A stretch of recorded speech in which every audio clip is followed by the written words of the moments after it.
강남구에서 이렇게 해서 100억 매출 올리는 편의점 이야기. 이 방법은 누구나 가능한 이야기입니다. 궁금하시면 계속 시청하시기 바랍니다. 안녕하세요. 소상공인 마케팅 연구소 곽권표입니다. 유튜브 디렉트 리스폰스 마케팅 오늘은 7강입니다. 처음 오시는 분은 본 강의를 시청하시기 전에 카톡을 하신다든지 다른 인터넷 검색을 하는 등의 행위를 잠시 멈추어 주시길 당부드립니다. 그러한 행위는 당신에게 아무런 도움이 되지 않습니다. 본 영상을 다 시청하신 후 영상 끝부분에 본 영상에 대한 과제가 있는 영상입니다. 과제를 한번 해보시는 것만으로 자사가 속해 있는 사업군에서 더욱 성장하실 수 있는 부분을 발견하실 수 있습니다. 또한 자신의 사업에 대해 한번 정리를 함으로써 정리된 환경 속에서 사업을 하실 수 있습니다. 반드시 과제를 해보시기 바랍니다. 자, 그럼 어떻게 해서 그 편의점은 연 매출 100억을 올리고 있는지 살펴보기 전에 우리는 산업의 메가트렌드를 아실 필요가 있습니다. 우리는 탈공업화, 글로벌 경제, 분권화, 네트워크형 조직 및 경제를 거치면서 하나의 산업 카테고리에서 엄청나게 비슷한 상품이 쏟아져 나왔습니다. 그 과정에서 소비자 즉 신규 고객은 너무나 다양한 상품 중에 어떤 상품을 선택해야 하는지 주저하게 되는 선택장애의 시대에 도래했습니다. 브랜드 인지도가 높은 기업들도 고군분투하고 있는 실정이고요. 2003년에 설립된 TJ 움직이는 편의점이라는 기업은 이름에서 보듯이 주문을 하면 배달을 해주는 편의점입니다. 표에서 보듯이 생활용품을 판매하는 마트와 편의점을 간단히 소개하는 매트리스입니다. 움직이는 편의점처럼 100억이라는 매출을 올리기 위해서는 눈에는 보이지 않지만 상품 차별화라는 전략이 숨어 있습니다. 흔히 배달해주는 곳이라면 마트가 일반적입니다. 또한 마트에서 배달을 하려면 일정 금액 이상이어야 배달해주는 시스템으로 구성이 되어 있습니다. 마트의 주 고객은 아이들이 있는 가정의 주부님들이 광고의 타깃이었습니다. 하지만 이 움직이는 편의점은 마트의 카테고리가 아니라 편의점이라는 카테고리를 선택했습니다.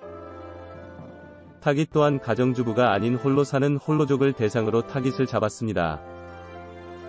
또한 고객을 향한 약속도 매우 훌륭합니다. 일반 마트와 정반대의 전략을 가지고 있습니다. 보통 마트는 주문하면 한참 있다가 배송해 주지만 이 편의점은 라면 한 봉지, 물 한 병이라도 15분 이내 배달이라는 슬로건으로 차별화 전략을 펼쳤습니다. 자, 그럼 이 편의점 2년 매출 100억이 넘는 매출을 올리는 비결은 무엇일까요? 지금부터 한번 살펴보겠습니다. 먼저 어떤 상품을 어디서 누구에게 팔 것인가를 먼저 정하였답니다. 하지만 다른 회사 또는 다른 카테고리에서 흔히 하고 있는 사소한 부분들을 내 회사에 접목시켜서 성공한 사례입니다. 마트는 배달을 해주고 있었지만 현재까지도 국내 편의점 중에서 생수 한 병 라면 하나라도 배달해주는 곳은 아마도 없을 겁니다. 아주 작은 사소한 차이입니다만 그 주문과 매출은 상상을 초월합니다. 국내에서 가장 활성화된 강남 상권에서 적절한 타깃에게 적절한 서비스를 가지고 그야말로 고객의 니즈를 완벽하게 충족하고 있습니다. 한국소비자보호원에 따르면 간편식품을 대상으로 마트와 편의점 간의 가격 차이는 최대 40%까지 난다고 합니다. 이런 사소한 전략 하나가 회사 매출에 막대한 긍정적 영향을 준다는 것을 우리가 배울 수 있습니다. 우리는 고객이 상품을 바라보는 시각을 이해할 필요가 있습니다. 1984년 미국 프린스턴대 수잔 피스크 교수와 UCLA의 셸리 테일러 교수가 발표한 인지적 구두쇠 이론으로 사람들은 최대한 간단하고 두뇌의 에너지를 적게 쓰는 방식으로 문제를 해결한다고 했습니다. 실사례로 아이폰에는 제품 설명서가 없습니다. 애플은 복잡한 사용 설명서를 따로 만들지 않았는데 포장 박스를 여는 순간부터 사용법이 쉬워야 한다는 방침 때문입니다. 설명서 대신 사용하기 쉽고 편리한 인터페이스를 제공해야 한다는 이러한 믿음 역시도 인간의 뇌는 에너지를 최소한으로 사용하려 한다는 인지적 구두쇠 이론에 바탕을 둡니다. 전 세계인의 사랑을 받는 스마트폰에도 이러한 뇌과학 마케팅, 즉 인지적 구두쇠 이론이 숨어 있는 것입니다.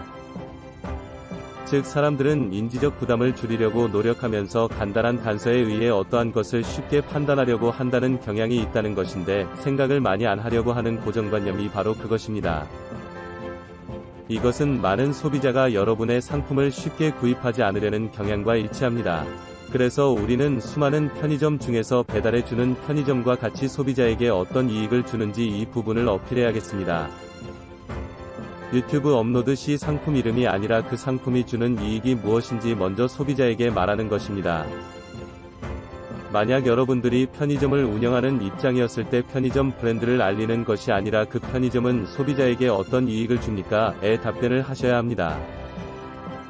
즉, 라면 한 봉지 물 한 통도 15분 안에 배달해주는 편의점과 같이 이익을 줘야 합니다. 그럼 소비자는 이 편의점을 선택할 이유가 생깁니다.